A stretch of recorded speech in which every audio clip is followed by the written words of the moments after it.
The conversation. Loud speaker सरकार के हाथ में है। पहले क्या होता था, लाउड स्पीकर सरकार के हाथ में होता था, ऑपोजिशन के हाथ में होता था, कभी समाजवादी के पास चला जाता था, कभी कांग्रेस के पास चला जाता था, कभी बीजेपी के पास, बीएसपी के पास। अब क्या है, अब लाउड स्पीकर किसी पार्टी के पास नहीं है, अब लाउड स्पीकर आरएसएस और बीजेपी के हाथ में। क्या बातचीत थी? मेरे गुरु हैं, इसलिए मैं गुरु से मिलने आया था। बहुत सीखा हूँ मैं शरद यादव जी से, बहुत अच्छे लगते हैं मुझे।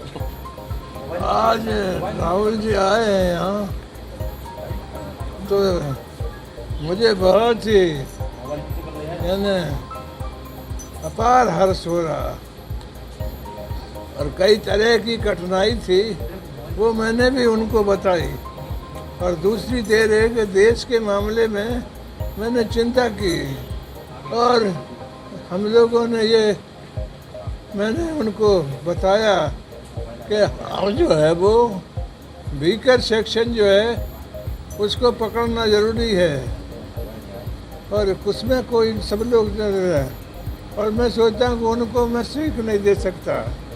इतना ही सुझाव मैंने दिया कि जो कमज़ोर तबके के लोग हैं जो कांग्रेस के पास थे, वो फिर से उन्हीं में काम करके लाया जा सकता है, और मैं कहूँगा कि वो काम जो है वो दिल से राहुल जी कर सकते हैं, इन वर्गों के लिए दिल से। अब जैसे मान लो मेरे लिए इतनी ममता इनको है कि कोई नेता देश में नहीं है जिसको इतना मोहब्बत मेरे प्रति हो। शरद जी, एक सवाल है। राहुल जी ने कहा आप उनके राजनीतिक गुरु हैं, काफ़ी कुछ सीखा है। आप चाहेंगे कि राहुल जी अब कांग्रेस की बागडोर संभाले, अध्यक्ष पद संभाले? आप उनके गुरु भी हैं तो टिप तो दे ही रहे होंगे, और अब वक्त आ गया कि राहुल जी को फ्रंट से आगे लीड करना चाहिए कांग्रेस पार्टी का।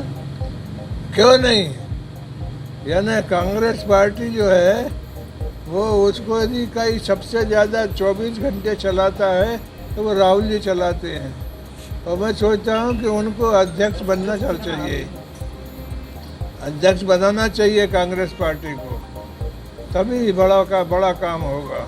राहुल जी आप अपने राजनीतिक गुरु की सलाह को आप मानेंगे और आने वाले वक्त में आप ये जिम्मेदारी लेंगे? वो देखने की बात है, मगर आज जो यादव जी ने कहा उससे मैं सहमत हूँ कि देश की हालत बहुत ख़राब है, नफ़रत फैलाई जा रही है और देश को बांटा जा रहा है, और ये हम सबके सामने ये लड़ाई है। देश को हमें एक साथ लाना है, एक बार फिर भाईचारा जो हमारा इतिहास है, हमारी हिस्ट्री है, उस पथ पर फिर से चलना है।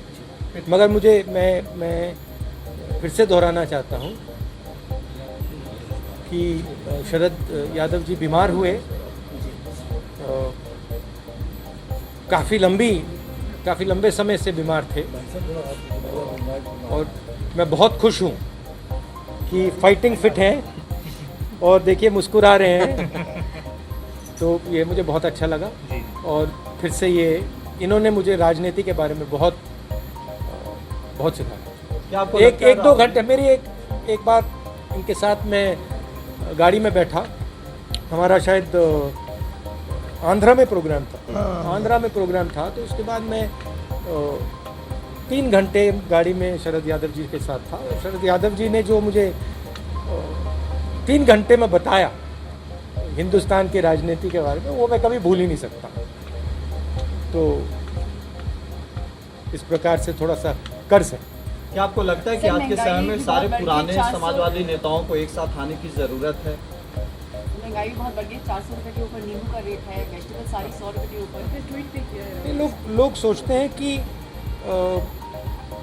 इकोनॉमी जो होती है, महंगाई जो होती है, वो समाज की कंडीशन से अलग होती है।